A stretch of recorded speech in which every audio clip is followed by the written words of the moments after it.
I always thought that, giving the character a bit of those childlike features would make him more unnerving and unsettling because of the contrast of someone that looks innocent and sweet and cute and is capable of doing horrifying things.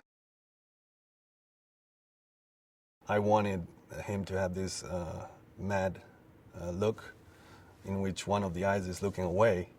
And it's funny because talking to Bill, I mentioned this as a trade of Pennywise, and he said, well, I can do that.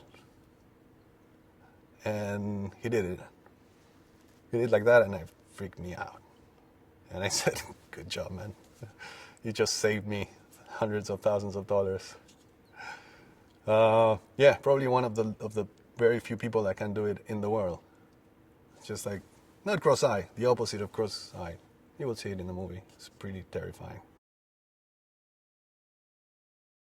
The madness in his look, his body language was completely unnerving.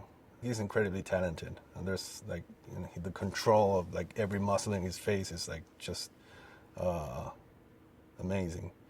It's very impressive. He like did things physically in this movie that he never did before or never tried before, and it's a very, I think it was a very, very exhausting work.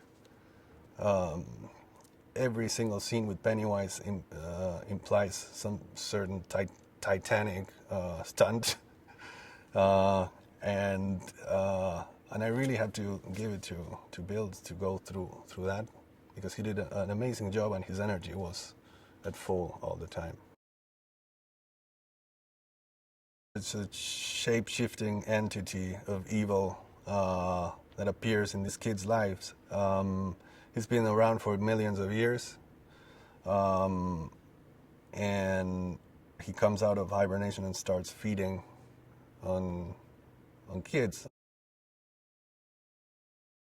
It's curious how each of the actors share a DNA with the characters.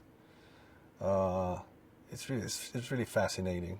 I mean, it wasn't easy to cast, the losers, but I ended up finding people that share the traits and characteristics with the characters that are playing in such a strong way. It's also about making justice to Stephen King and his style and the way he writes. He doesn't hold anything back. It's just, he's gory and gruesome and as graphic as he wants to be, and it's such a big part of the emotional impact of his work. Probably the time of your life where you're most imprinted and terrified is when you're like 6, 7, and you're watching a horror movie. And it's a feeling that you won't have again in the rest of your life. So it's a bit of a chimeric quest to get that feeling back. So I think that's what the journey is of a filmmaker that loves making scary movies.